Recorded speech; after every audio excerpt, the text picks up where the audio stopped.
Welcome to Room to Grow with your ally Chad, a podcast where a white privileged male, me, invites people to teach him as much as they can about the sensitive subjects that are prominent in today's society, such as racism, women's rights, addiction, and mental health.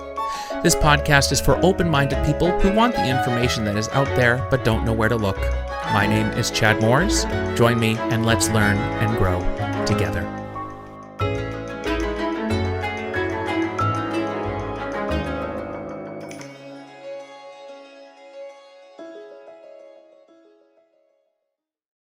Hello and welcome to Room to Grow with your ally Chad. Today we are joined by Railey Molinario, who is empowering individuals to create a better future by teaching them relationship intelligence. Relationships intelligence is vital for guiding our moral and social well-being. Railey's mission is to provide the world with this education that has been missing for way too long so that we may become more understanding, compassionate, and connected. Welcome, Railey. Thank you. Thank you so much for having me. You're welcome. So this is wonderful. We started talking, what was it, like 2 or 3 weeks ago, correct? It was about 2 weeks ago because I was in Vienna and now I'm back home in the UK. In the UK, that's so cool. Yeah. So have you always lived in the UK? Have you been? No. I'm originally from the States. I'm from Massachusetts and I spent 10 years living in Barcelona and I just recently moved to the UK. Oh, that's crazy. Yeah, no. So I'm originally from Massachusetts myself. So, but I'm kind of making my way around the New England area. I've lived in Maine. I've lived in New Hampshire. I now live in Rhode Island. I've lived in Mass. I've also lived in New York for a little bit. So, just making my way. Next is Vermont. I'm going to try that. No, I don't have any plans for Vermont, but you never know. You never know. I didn't expect to ever leave Massachusetts to begin with. So, here we are. So this is a very interesting subject. This is something that I never even really thought about, to be quite frank with you. When did this kind of come to you? I know that you kind of grew up in a certain situation and that maybe kind of brought this idea for you. Can you tell us a little bit about how this kind of all started? Absolutely. So my story begins when my father abandoned me when I was an infant. That was sort of the hello I got into the world. Then I grew up with my mom and my stepfather in this very abusive and neglectful household. There was a lot of screaming, beating, and simple just neglect and lack of care, as a parent should do for their child. So the beginning of my life was very scary and very disconnected for me. And I ended up leaving home at 16. I decided that I wanted to try to make it in the world on my own. But it was very, very difficult for me because I was book smart and I was street smart, but I didn't have emotional or relationship intelligence. So I found myself really in this self-sabotaging state. I was screaming every time I got upset. I had anxiety and depression. I didn't have many friends. It was completely overwhelming for me. So I got to the point where I decided that the only thing for me to do was to take my life. That was what I set out to do. I said, this is the only way. And in that moment, I was in a hotel room and I had the decision to make, am I really going to go through with this? And I asked myself this really important question. I asked myself, do I want to die or do I want the pain to stop? If the pain were to stop, what would my life look like? And so in that moment, I realized that I had to say goodbye to the pain and hello to something else. But I didn't know what that something else was. But I just knew that I wanted it. I saw that there were people in this world that were happy and I wanted to be like them because I felt good inside. Even though my life hadn't turned out the way that I wanted it to, I knew that there was good out there and I wanted to, at least a chance to go after that and create something for myself. So I said, why not? Let's see what happens. I literally have nothing to lose. And so I decided in that moment when I was in that hotel room that I wanted a life that I was able to create. And so I decided to let that fear and that anger and that depression and that anxiety go And I really looked at creating a new experience for myself. And I had no idea how I was going to do it. I honestly didn't believe that I could do it. And I really didn't know what I was doing, but I wrote my name on that and I said, I have nothing else to lose, right? My life can't get any worse than it is now. And so I just decided to take the first step. And the first step for me was just deciding that if I could create a life that I loved, if I could create an existence where I was happy, that would be a life that I wanted to live. And what were the first steps for that? Like what did you start to do? How did you change your life in order to start having that life that you wanted to live? Absolutely. So really the first step was saying that I was going to do it. And that took a while to really decide that this is what I was going to do, and to believe that I was actually going to do it. It's when you get to that place, you really feel like nothing is worth it and nothing is ever going to get better. So even getting over that hump of believing that you yourself are going to put in the effort for yourself, that was a huge realization for me. But from there, I decided to find the information that I was lacking. So again, I was very book smart and I was very street smart, and I didn't have this relationship intelligence. So I knew that I could study and learn how to have it. I didn't know what the components were. I didn't know what I was doing, but I said, I can teach myself how to learn. So the first thing that I did was I started to listen to motivational videos. I became obsessed with Les Brown and Tony Robbins, and just getting myself in that space where I believed that something could be different, that I had the power to change the experience that I had. And so for me, the mindset is the most important thing when it comes to changing your life, because when you believe that you can, you will find the way. And so really getting into myself and understanding what I wanted, and understanding that I could have it. I didn't know how I would have it, but I believed that I could have it. That mindset work was the first step. So when I was growing up, I was very lucky because I had a very loving, supporting household. And when I was 14, my parents did split up, and that was difficult.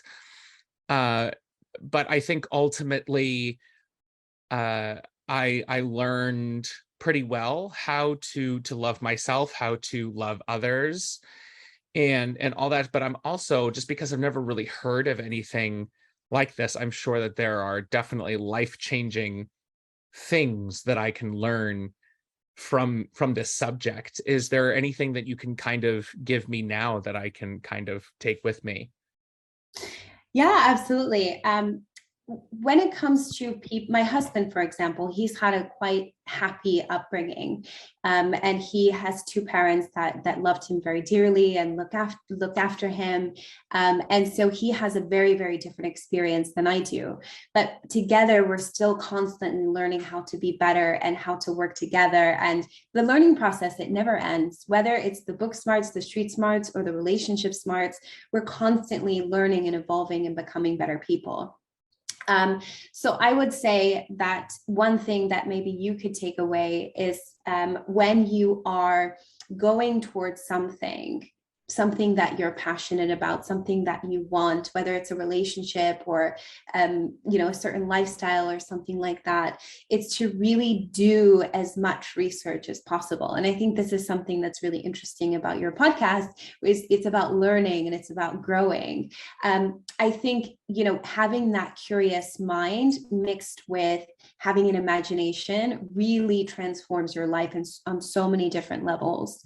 So when people get to places where they're very happy, which is a wonderful thing, we can always go deeper in that and ask ourselves, what is it that I can learn more about? What is it that I desire to understand on a deeper level? So really being curious mixed with that education is such a beautiful thing, because we're constantly we're constantly learning and evolving, and there's so much growth that happens. And this is why I think, people, they get to 100 years old and they're talking about all the things that they've experienced in life, and you see the people that are the happiest are the ones that were always curious and always learning and always evolving.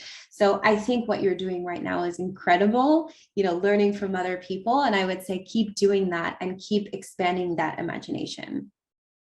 No, I appreciate that. Yeah, no, this is something that I've been wanting to do for quite a while, so I'm glad that I finally am able to do this. And honestly, it has been, just for myself specifically, very lucrative in way of being able to uh, go about and interacting with people, the people that I love, the people that I know, and just have a better understanding of what people are going through.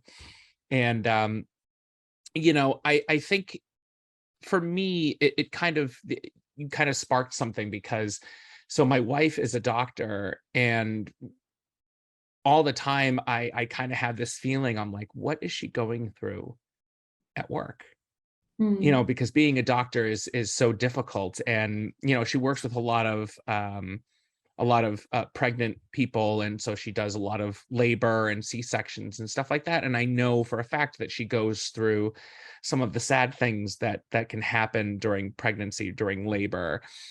And just her coming home and having to be with myself and my daughter and be present as a mom and as a wife can be, I don't even know if that would be something that I'd be able to do. I know that myself, I've worked with Alzheimer's and dementia um, for quite a while, and I've worked with traumatic brain injuries from substance abuse. I've worked with mentally challenged adults. I've worked with a lot of different people, and I know I take home what I deal with. Sometimes we might have a patient who all of a sudden got sick and passed away and all those kind of things, and I know that that was very difficult for me. But for she she's very strong, and so she comes home and she's able to be present in our lives and kind of keep that where she is. But that's something that I'd love to understand a little bit more. Yeah. So when it comes to relationship intelligence, there are four pillars. Hmm. And the first is self-awareness. This is being aware of your own emotions in any given moment. It's to be able to say to yourself, I'm happy, I'm overwhelmed, I'm frustrated, I'm disappointed. It's to sort of check in with yourself and see how it is that you're doing. The second pillar is self-management. It takes it one step further. It says, this is my emotion. Now, what am I going to do about it? It's putting action to allow you to feel a positive emotion instead. So if you're frustrated, how are you going to respond to your frustration in a way that's going to benefit you? Because we all respond in different ways. I can smoke, I can drink, I can throw something, I can scream, I can hit my kids, I can cry, I can go for a run, I can journal, I can respond in any way that I want to my frustration. So when we take control of that and we say, I'm frustrated, I'm overwhelmed, I'm tired, I'm disappointed, whatever those negative feelings are, we utilize relationship aware self-awareness to say, this is how I'm feeling, and then self-management, now what am I going to do about it? So that is when it comes to the relationship with yourself. Now, the relationship with your partner uses relationship awareness and relationship management, which are quite similar. So relationship awareness is exactly what you said. It's being aware of the energy with your partner and in the relationship. So if you feel that your partner has had a long day, being aware of that, being aware of the fact that, oh, she's at work all day dealing with this trauma and dealing with these difficulties, and she must be tired.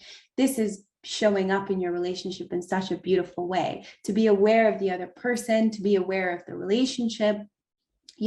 Imagine the two of you, imagine that, she's so tired that every time she comes home, she goes straight into the bedroom and doesn't talk to you, let's say. And, that becomes a habit. Hmm. You can be aware and say, hold on a second, this is happening.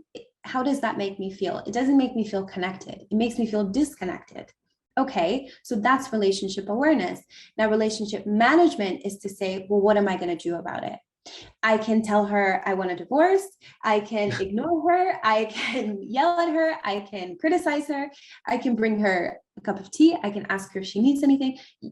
The choices are yours, right? And they're Right. unlimited to how you respond to that. So that is the relationship management. So in that situation, if you find yourself being compassionate and empathetic, which is that relationship awareness, you can show compassion and empathy through your actions, asking her, what do you need? Is there anything I can do for you? Even, researching online different ways to deal as a partner of someone who's a doctor, going into figuring out how can I respond to this in the best way to make myself feel good, to make her feel good, to keep us connected as a couple, to keep us thriving as a couple, and putting those things into action. Yeah, I feel like I do that, but I think it's more of a, like, I'm not doing it on purpose to a certain extent. I feel like it's just kind of something that I do, but I do find that also on certain days, especially if we're both kind of having a day, she'll come. I'm kind of excited for her to come home because we're going to spend some time together. We're going to have dinner. We're going to spend time with my daughter. We can goof off and have a couple laughs and sit down and watch Handmaid's Tale or whatever we decide to watch that night. But she's also in a mood, and so all of a sudden we start to clash. Mm-hmm. And I may not be doing what I would like to be doing, which is, as you said, maybe kind of figure out what I can do to turn this into a positive thing while, giving her support. But Yeah. maybe at this time I'm not able to kind of do that. So Yeah. that's very I've never really been aware of that, so it's very And, interesting. we have to understand that in every relationship, there are three entities. There's partner one, partner two, and the couple. So there's you, there's her, and then there's the unity of the two of you. So a lot of times what we do is we take out our frustration or our tiredness or our anger or whatever emotion that we're feeling. Sometimes we can take that out on our partner, but we have to understand that a lot of times it's the relationship that is suffering because of outside circumstances. So maybe, she comes home and you're kind of having a bad day, she's kind of having a bad day, and the two of you clash and you're just like, I'm just not in the mood. Having compassion and empathy for you as a couple, understanding that this is this was an intensive day for the both of you at the same time, and having compassion for that, and the two of you can kind of laugh it off and say, today's just not the day. But you're recognizing that it's not the other person, it's not even you, it's just it's just the day. So having compassion for that and saying, how can we utilize relationship management for this day? What do we feel? We feel overwhelmed, we feel kind of bummed out, we feel crappy, or whatever it is. Now, how are we going to respond? Maybe today we have a silent day. We just watch a movie, we eat popcorn, and we don't talk. But that's okay. It's not Yeah. a bad thing. It's Mm-hmm. just what we need right now. Maybe we need to go out and buy a tub of ice cream, and we just goof off, and we just, or maybe we need an afternoon where we have our space, where each of us Mm-hmm. can do our own thing. So figuring out what action plan is going to allow the two of you to get those positive feelings, understanding that sometimes you need to have compassion for each other, but also the relationship. This happens a lot when, if someone loses their job, that can bring a lot of drama into the relationship, and the two, start to fight, or they have financial problems, or they go through a pandemic and things like that, and they start to bicker at each other and get frustrated with each other. Most of the time, couples want the same thing. We often think that, you don't want what I want, and I don't want what you want, and I want to get what I want, which means you have to give me that, which means you can't get what you want. We see each other on opposing sides. But in actuality, in a relationship, we're on the same team, and we have to stay on that same team every single time. And most of the time, we actually are on the same team already. When you think about, she comes home from work and she's been dealing with this pregnant woman who had complications, and, she's stressed, and you've had a stressful day, and the two of you come together. You can really look at that situation and say, this is no one's fault. It just is what it is. And so we're going to have compassion for each other. what do we want? We both want the same thing. We want to feel de-stressed, decompressed, relaxed, happy. Whether, we agree about how we're going to do that, we actually want the same thing in the end. And so that's what we need to focus on. Yeah, that's really, it's cool. It's very good to kind of hear that, because it's also kind of reassuring, because I do find that a lot of the time that is something that we do. And I think kind of realizing that is going to help me continue to do that more than what I'm doing now. So let me ask you, now that you have educated yourself in this subject, what are you doing to kind of spread that knowledge? Yeah. Have you like written articles? Is there like a TED Talk somewhere, or So I do have a website with lots of tools and techniques. I have a blog, I have a podcast, I have a live podcast on this app called Peanut. It's for expecting moms or mothers already. And so I utilize social media as well to share the message. I do lives on Instagram. I have a Facebook group. So I try to connect with people in whatever way suits them best. Working as a love educator, I absolutely love having couples. I love working with couples.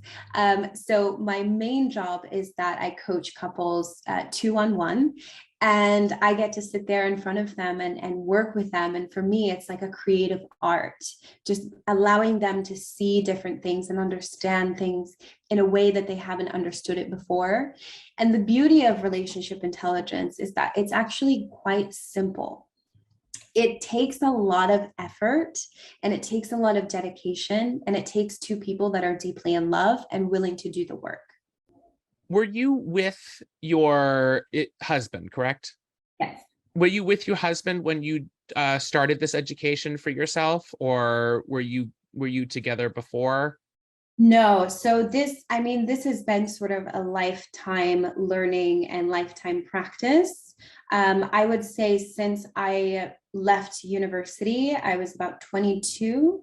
And so that's when it really began, but it's been, now 14 years of me really diving deep into this and doing this self-work, and also preparing to launch my business. Yeah, so I guess my question is, this is actually, it's an interesting question. I always find that maybe therapists might get called out for having a certain kind of reaction when it comes to having maybe a disagreement with the person that they're with. She's just like, are you theraping me, something like that. Do you ever find that situation happens with you and your husband? With me sort of therapying him. Well, I guess to a certain extent, it's more of like, if you guys are having some sort of disagreement, it's just like, do you respond like, I hear you, let's talk about that, and then just be like, oh, no, like, let's do you know what I mean? No, to be honest, we utilize everything that I teach, because for me, this isn't just something that I read out of a book. It's something that I've created with all of my studies and all of my experiences and all of my practice. So when it comes to communication, for example, we communicate exactly in the way that I teach my clients how to communicate, because it's effective. I'm all about, so I have a business background. I went to university for finance and hospitality. I like numbers, I like efficiency, I like quick things. Mm-hmm. So when it comes to communication and problem solving, we do exactly what I teach my clients to do. And it's really, it's so effective, and it's so quick, and it's so easy. And it allows us to have a relationship without fighting, without resentment, without negativity. And so my husband invites that. He's always listening and asking me, and so how do we do this and how do we do that, and he absolutely loves it. Now, it's not to say that I'm always right. It's not to say that, when it comes to relationships, I'm smarter than him or anything like that, but we are in a situation where we are a power couple, which means that we are able to be a couple that's in love and able to master relationship intelligence. And so that means that we navigate our relationship successfully. So what I'm better at that's where I show up a little bit more. What he's better at, like technology and different things, that's where he shows up. So we allow ourselves to shine where we feel comfortable. And then the things that we both need to work on together, that's when that communication, negotiation, and compromise comes in. So we have a really well balanced relationship, and we invite the other person to shine when they should. Wow. That's very cool. And so what are the results that you find are like, what is the most general results that you get for having a couple come in and be with you? Like what happens after? How many sessions do people normally do? Is it 1, 2, 25? Yeah. So I normally go with my Power Couple PhD program. It's a 12-week intensive program. We meet once a week. And so I always tell people, you've been together for 10 years, give me 3 months, because I have to rewire their brains, or I have to teach them how to rewire their own brains, because we've been taught so many lies and so many misbeliefs that we really think that relationships and communication and connectiveness is supposed to happen one way. And we've been using those really bad techniques for so long. So I have to come in and teach them how to override all of those limiting beliefs and those bad habits. So it does take about 3 months to create these new habits and really have this understanding. I would say that the biggest thing that couples take away is that when you are in love with someone and you're willing to do the work, there's no way you can't have a thriving relationship. And this is what is so beautiful to me, because people have come to this place where we think that relationships are complicated. They're not. And everyone will listen to this and say, this woman's crazy, right? But relationships are not complicated. All it takes is 2 people that are deeply in love, who are willing to create a thriving relationship, who have the tools and techniques to do that, and then put those into practice every day. Really, that's it. So myself, for example, my husband and I, we are a power couple. As I said, we're a couple that's deeply in love, who's able to navigate our relationship successfully. That doesn't mean that we don't have problems. It doesn't mean that we don't have differences of opinion or difficulties that come in our life. My husband's niece just had brain surgery. She had a tumor. We had to fly to a different country last minute, drop everything, pay so much for a hotel and a last minute flight and all of these things. And this was really difficult. On top of that, thinking that we may lose this little girl. And this was tragic because him and her are so connected. And we were in tears and we were scared and it was difficult. But the difference between us and maybe a couple who isn't a power couple is that we were able to navigate that difficult situation with ease. It was difficult, yes. It was sad, yes. But we showed up for each other. We were supportive for one another. We were quick thinking. We brainstormed, compromised, negotiated, found solutions to our problems that worked for both of us. And these are the tools and techniques that power couples have, that any couple can have. So 12 weeks, they come in, they're having the relationship that they're having at that moment. Like the results, they must be just like so huge for people. Yeah. And it's not only the relationship that they have with their partner. That's what they think that they're coming in to learn about, but they're actually learning more about themselves and all the relationships that they have with anyone in their life. Yeah, so it's not just working on just the other person that they're sitting next to, the person that they have committed their life to. It's the people that they surround themselves with on a daily basis. Yes, and themselves. And so once you learn how to have compassion, you don't just learn how to have compassion for your partner, that compassion goes to everyone. When you learn how to communicate effectively and practice active listening, that doesn't just happen with your partner, you learn how to do that with everyone around you. So it completely changes their lives for everything that happens to them. It improves the quality of their work. It improves, the first thing that we do in the very first session is we solidify a common vision. This is really, really important. When you want to create a thriving relationship, the first thing you have to do is solidify that common vision. It's like building a house. You have to have the blueprint before you start building. Hmm. So once you understand exactly who you are, what your values are, what your expectations for life are, you not only realize that in your relationship, but you realize that for yourself, for your life. And you become a more confident person, a more intuitive person, a happier person, because you understand every day that you wake up exactly what you're doing, exactly what you believe in. You know, I work with a lot of parents, and the parents come to me and they say, I'm just having such a difficult time with the kids, and they're always screaming, and then we scream back, and all of these things. And I ask them, is screaming or hostility, however you want to define this behavior, is this part of your vision? Is this what you want? And they say, Hmm. no, it's not what I want. Of course, no one wants, screaming children all the time, Right. or to be screaming at their children all the time. And I said, well, what you have to do is you have to choose the opposite of that.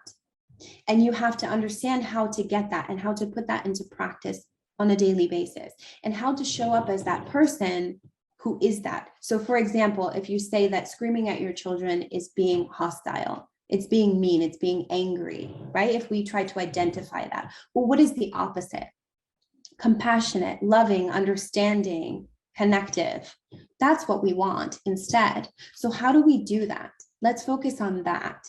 And so, once you become that person, because first we have to become, and then we do, and then we have. So, when we become that person that is compassionate and connected, the yelling goes away, because we identify, I am that person that is compassionate. I am that person that's understanding. I'm that person that's smart, that I don't have to yell. There's a better way to do it. I communicate. So you identify as that person. So once both of the individuals learn how to become these people that they have to be to have this kind of relationship, it not only improves the relationship, but it improves everything else in their life. And it's so interesting that you say that. For me, I've been battling with mental health for quite a while, and especially right around the time that my daughter was born, I was going through a lot of stuff, trying to stay stable and trying uh, to be present in my wife and my daughter's life while also dealing with so much going on in my head. And so I remember even a year and a half ago, my daughter would be frustrating me, and I may react in a negative way, just being upset, and obviously that just makes her more upset, and so then it makes me more upset, and it's kind of like this vicious thing going on. But then one day I just kind of woke up and said, okay, I need to I need to change how I react to situations. And it's not just about my daughter, it's also about other people that I surround myself with. I would make a negative reaction because I felt that I had a reason to be upset. I do have a reason to be upset, but I also can choose how I react to that. And so once I actually had that realization, everything just kind of clicked into place. And my relationship with my daughter is so wonderful now, and we have love and respect for each other. When she's acting out as a toddler does, I am able to react in a more understanding way and say, hey, let's discuss this, together, because she's old enough now to understand that she has these emotions and that I'm here to help her through those emotions. And there's no arguments going on, there's no screaming, there's no crying. I mean, obviously there might be a little crying on her end, but to a certain extent, we she has a lot of respect for me. She understands me. When I say, look, you can't do that, because of how I react now, because of how I say that to her now, it's okay, daddy. It's weird. It's just like the relationship went from night to day, like so quickly, once I kind of started working on myself and working on how I react to situations. Because again, I used to very quickly say, I have a right to be upset, so I'm going to be upset. Mm. And then I went from that to what can I do to make the situation better? Absolutely. And so it's funny that you're saying those things, because I didn't even realize that I kind of was doing that. But now, as I said, my relationships, especially with my daughter and my wife and my mother-in-law who lives with us, has gotten way better. So Absolutely. Absolutely. And it's really powerful work. As you said that you were a victim, or you had this victim mentality. I had this mentality for years. When your father abandons you in the snow and your mother beats you, you can tell stories all day, every day. And that's what I was doing for the first half of my life. I mhm. said, I have the right. I have anxiety, I have depression, nobody loves me, my life is crap. I just kept splurring this out, and I got a lot of compassion for it. And so I just kept using that, look what happened to me. But I realized that that storytelling wasn't helping me. That, yeah, sure, I have the right to say it. Anyone has the right to say whatever they want. But is that serving me? Is that benefiting me? And when I really made that understanding, it was because I had left home at 16.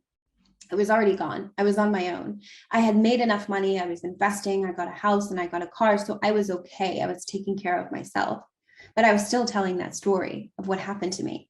And I realized that they're not hurting me anymore. I'm hurting myself. They're gone. But now I'm continuing the story, and I'm continuing, this victim mentality, and I'm actually hurting myself. The anxiety and the depression that came with that, it wasn't my fault, but it was now my responsibility to deal with it. So even when it comes to, anxiety, I used to have panic attacks when I was driving on the highway and during exams and all of these things. Even in those moments, I realized I can't control right now my anxiety, but I can control how I respond to my anxiety, because those are two different things. I still have control here. And this is the beauty of relationship intelligence. It empowers you to have control. It takes away that victim mentality, because you can say to yourself, what do I have control over in this situation? And at the end of the day, even if you're in prison in a box and you say, I don't have control over, what I eat and what I do, you still have control over your mind. No one will ever be able to control your mind unless they're doing a science experiment. But, for most of us, we still have that control of how we think and how we react. And so that is really powerful. And that's when my life began to change. Yeah. So my last question for you is, could you maybe point out some stigmas on this kind of subject that people may have thoughts about, maybe some stuff that you can kind of give people a different kind of perspective? Absolutely. So I will talk about one specifically because this is a big one. Hmm. So I have a masterclass. It's a free masterclass. It's called Relationships Without Fighting. Now, people hear that and they think, but it's not a relationship if you're not fighting, or every couple fights, or it's normal to fight as long as it's not too bad. I am here to say that any fighting in your relationship is destroying the bond between you and your partner. Whether it's a big fight or there are multiple small fights, or if you fight, now and then it's 2 years before you fight again, all of it is destroying the foundation of your relationship. It's like a virus. Why? Because every time you fight, you have negativity, you have some kind of resentment, frustration, anger, disappointment. These are all negative feelings, negative emotions, and it causes a disconnect between you and your partner. So although fighting is normal in the sense that it's happening in most households, it's not ideal and it's not necessary. And the not necessary part is part of that mindset. It's really understanding that there is another way. And that is to create a relationship without fighting. It's to understand exactly how to have the most important partnership of your life, to understand how to compromise, how to communicate, how to negotiate, how to brainstorm, how to actually be a partner with your partner. So when you create a relationship without fighting, it's not that you're not going to have problems. Again, me and my husband, we have problems, right? Big problems, small problems, that's just called life. But when a problem comes into our relationship, we're able to sit down, we talk about it, we brainstorm, we try things, we experiment, we figure it out, and we find a solution that works for both of us every single time. A lot of times couples think, or partners in couples think, in order for me to get what I want, you have to give it to me. And it has to look exactly what I think it looks like in my mind right now. There's no wiggle room. There's no flexibility. We can't think like that. We have to think, what is my ultimate goal? What is my partner's ultimate goal? Most of the time, it's the same thing. We want happiness. We want connectedness. We want intimacy. We want to be seen. We want to be heard. We want to be respected. So how we're going to have that, we can talk about it. We can negotiate it. We can compromise it. But what do we want? It's ultimately the same. So let's get together on the same team. Let's figure this out. Let's have a problem-solving technique. So I call it the power couple technique. Let's have a problem-solving technique. So where we can go from problem to solution without any fighting, negativity, or resentment. That's really cool. I'm definitely going to have to take a look at that. And will you make sure that that link is sent? So if anybody else is interested, I would love for that masterclass to be utilized by as many people as possible. That's very, very cool. Yeah. Very, very cool. So that's all the questions that I had for you today. So I would like to give you the floor if you had anything else you wanted to discuss, any more information you'd like to give us. I'd love to hear some more. Absolutely. So I'll just say that when it comes to having a thriving relationship, this isn't a luxury. This is a necessity, because the way that we show up in our relationship is the way that we show up in the world. When we have children, the relationship that we have with our partner directly affects the relationship that our children see, and it directly affects the rest of their lives. We now understand, because we've been studying relationships and parenthood and all of these different dynamics for so long, how much our parents' relationship has an effect on the rest of our lives when it comes to trauma, our attachment styles, our anxiety, our fears. So we really have to have these thriving relationships. And there's not really anything in between. Your relationship is either toxic or it's thriving, and we're sort of moving in one direction or the other. Your relationship is either getting better or it's getting worse. So when we are thinking about how important this is, it's really, really important to understand that the education needs to be there. If you don't know how to communicate, you have to Google it or come to my masterclass, but you have to get that information. You have to know exactly what it means to understand, what it means to actively listen, to show compassion. What does that look like? We really have to understand how important this is, because this is going to make us happy people. This is going to create happier relationships. It's going to create happier children, happier generations, and it's everyone's right to have thriving relationships. Nobody asks to be in a toxic relationship. Nobody asks to be unhappy. But if we don't choose the other side, what we'll get by default is the depression, the anxiety, the unhappiness. So we have to make that choice. Awesome. I'm like really excited. I like want to stop talking to you so I can go watch your masterclass. I'm definitely going to have to find some time to sit down with my wife and watch that. So I'm very excited about that. Well, thank you so very much for coming in and educating me today. I highly, highly appreciate it. So is there anything else you want to leave us with? Can we follow you on Instagram or anything like that? Absolutely. So I'm on Instagram and Facebook as Railey Molinario. And then you can always come to my website, RaileyMolinario.com, where there's tons of free resources between a podcast and a magazine and blogs and all of that stuff, with tons of free information.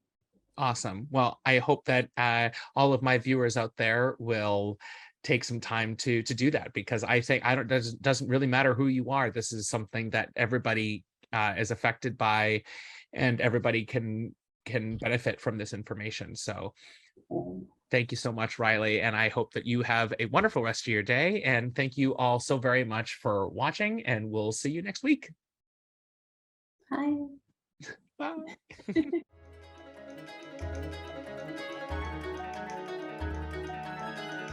If you have any comments, concerns, or even something you want to educate me on, please email me at roomtogrowwithchad@gmail.com. Thanks for growing with me. See you when I see